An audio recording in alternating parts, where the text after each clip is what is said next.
All right, so shout out to Jacob. He says, does this season or Super Bowl put Jalen Hurts in the elite QB group? Man, you know, as the discussions happen prior to the Super Bowl, you start to say like, yo, I don't know if this will or not. Mm-hmm. But when you see the times that he's played Patrick Mahomes, he's outplayed him every single time. People about to start researching that now. No, for real. And just man, listen, I'm a real motherfucking nigga, bro. And I'm not too good to say that I fucked up and I made a mistake. Talk to me. How did you fuck up, bro? I said something that say like, yo, how would the Philadelphia Eagles or Jalen Hurts fare if he was in the AFC? And boy, oh boy, was I wrong. Because every time he plays an AFC opponent, I think their record is like 14-1. Like, they strong. He touching them up. You feel me? And I think Jalen is a person, bro, that we living in the world of showmen. Mm-hmm. We live in a world where people and they listen more to the squeaky wheel rather than the smooth wheel. Gotcha. If that makes sense. Like, Jalen is like the smooth person. Like, he ain't going to, create controversy. And when he really makes his case of like, yo, who's been through more than me? And he still is in a position right back where his career has always been, a new play caller. Because you got Kellen Moore, who just took the New Orleans Saints job. And now he's going to have a new offensive coordinator. And he still found ways to perform at a high level. And the thing that sticks out to me about Jalen Hurts is just because he has not shown, that doesn't mean that he cannot show. When he puts the ball in the air, he's extremely accurate. When he's asked to move his team and win football games, he's extremely efficient. And that's what you want from a quarterback. Now, does those numbers mimic him to the Joe Burrows, the Josh Allens, the Patrick Mahomes, the Lamar Jacksons? My thing, and still what I've always said is, it's not set up for Jalen Hurts to have those type of dynamic numbers. But if you're asking him to perform at a high level, he's not picked up that phone and said, okay, I can perform. Because we've seen it. Pairing him with top-tier quarterbacks, what does his statistics look like versus those guys? And that's what we have to just be honest with. So does this put him in elite status? I think so. I think so. And it's not because of his overall body of work. It's game-by-game body of work. I don't think nobody wants to see a Jalen Hurts or play against him. Yeah, they wouldn't just choose that team. You know what I'm saying? And I've been extremely, analytical about who Jalen Hurts is. Calling him a game manager, calling him, a person that's, is he top 10? And he's so consistent, though. He's a guy who plays within himself, and the way he plays is not what we're used to seeing. Right. And I can relate to that. And he's sure of himself. I can relate to that because for so many times in my career, having 200 yards, 215 yards, to some, you're not going to lead the league in passing yards. Yeah. But I pick it up, too, by having 65 yards rushing. Right. Hey, it's 3rd and 8. And then, boom, it's man-to-man. Or they bring a pressure, and I find a crevice in the defensive line, and then I get a first down. Those things don't show up in the stat line. Jalen Hurts ran one of the things when I did catch the game. He had a play when they was obviously up big, and he rushed for 17 yards. On paper, it was like, yo, that's a 17-yard scramble. But the timing of it was just like, that's a backbreaker. Oh, my God. Yeah. And there's so many times that it's like, yo, man, we got to stop this nigga, man. I played the game that way. It's not conventional to analyze a quarterback when we're used to seeing the Bradys, when we're used to seeing the Josh Allens, when we're used to seeing the Patrick Mahomes, the Peyton Mannings, the Aaron Rodgers, and those guys, how they can carve up a defense by their mind or their arm. No. But with Jalen Hurts, he presents a whole different element that you have to start really judging and saying like, yo, it doesn't matter how he's doing it, he's getting it done. Yeah. So yes, he's thrusted himself into elite status because No matter what the circumstance is, in the famous words of Coach Belichick, you win the game how the game needs to be won. And that's what Jalen Hurts has done. All right, who is your role spark plug from the Super Bowl, Cam? Did you have one person that was just dynamic, that spark for you? I'm going with the Super Bowl MVP, Jalen Hurts. Because really, too, you got to think about it. If going into that game, Steve Spagnuolo, you say to yourself, we're going to take what got him here away. Got you. And that's Saquon Barkley. Yep. But if Jalen Hurts beats us, it is what it is. You compound that with a couple turnovers and still allowing, hey, that person to beat you, you can lose like that. You don't take into consideration of turnovers or field position or things like that. But Jalen Hurts made the most of every single opportunity, and I'm just so proud just to say that. And I've been extremely critical of Jalen Hurts. Yeah. Even so much so, like, interviewing him and us talking off the record is like, yo, bro, like, what's up? It was a little contentious, but sitting back and watching him perform, bro, I could not be more happy because he's the guy that everybody praises athletes to be. Humble, right? Don't be a distraction, right? He is the most disrespected football player, and in large part, rightfully so. Too much is given, much is required. On paper, the Philadelphia Eagles had the best team. Yeah. That's not to discredit what Jalen Hurts still had to do for his team to win.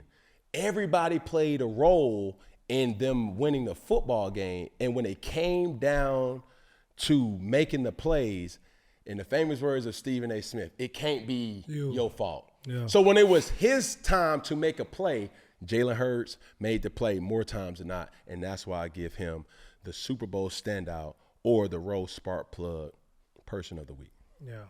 Is there any you talked about a play earlier that Jalen Hurts had.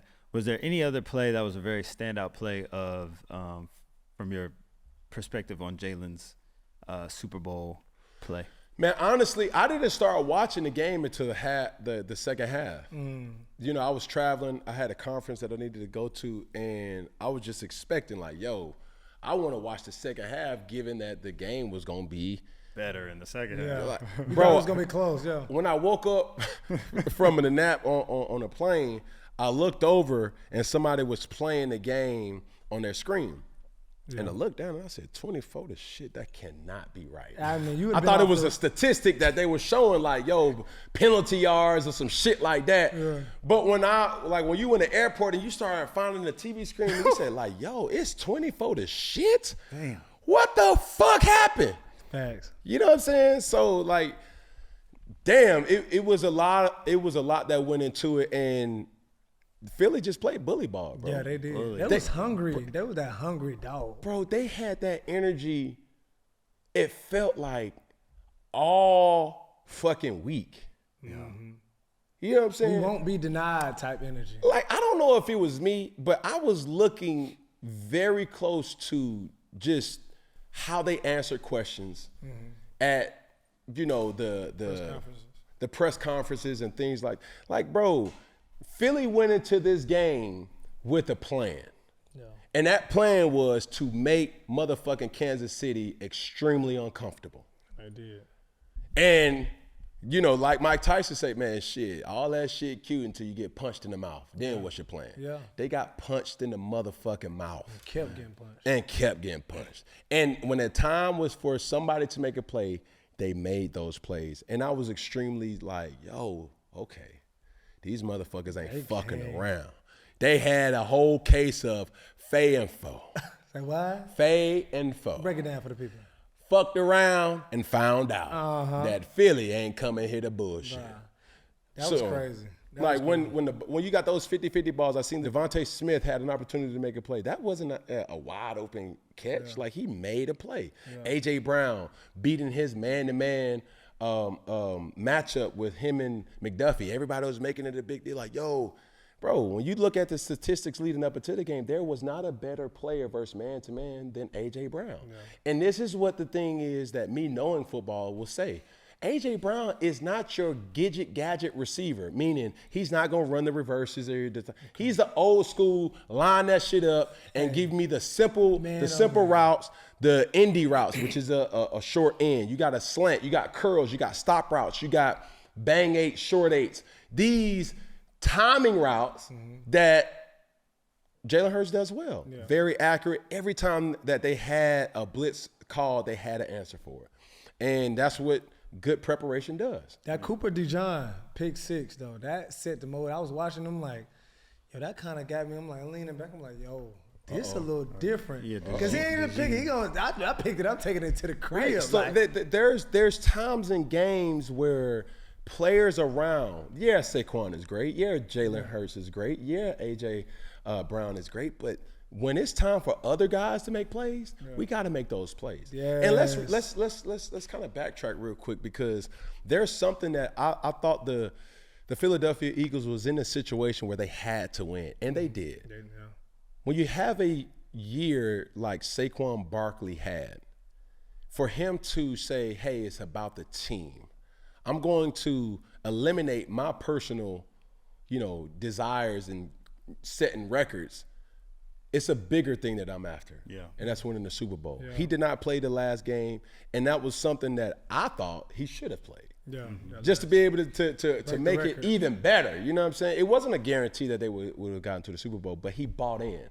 And what is that to say about Coach Nick Sirianni? Yeah. Call him what you want. Yeah. Whether it's conventional, unconventional, prototypical, he's not the coach that we're used to seeing in the Andy Reids or the Bill Belichick's or these guys. Like he's gritty. Yeah, he's a fire guy too. You know what I'm saying? He don't argue with the fans. fans. He got his guys to buy into what he was trying to coach. Mm-hmm. And that says a lot about a guy. Yeah.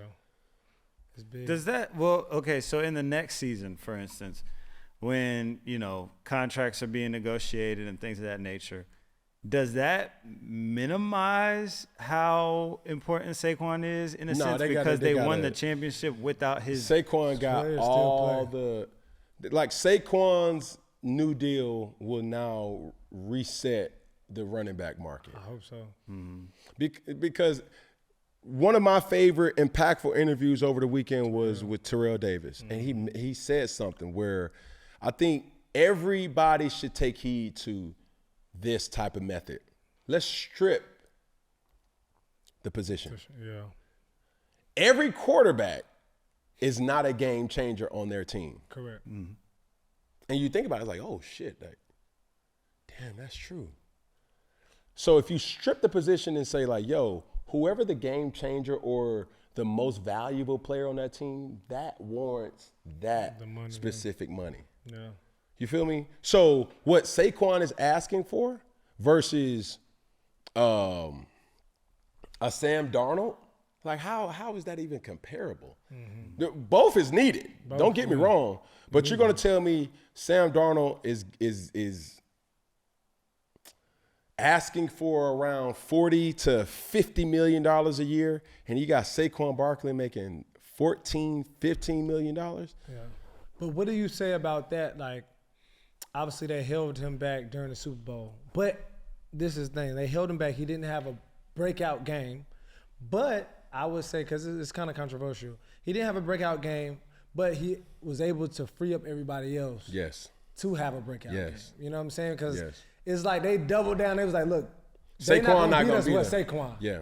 But that also made everybody else A.J. Brown. So you got to pay the man, because if he wasn't as of an asset. Right. To garner a lot of attention which brings on the pointing back to Jalen Hurts. Now we're going to make Jalen Hurts beat us. Throw the ball. And he beat us. He did. So if I'm Nick Sirianni, I can lose like that. Exactly. You see what I'm saying?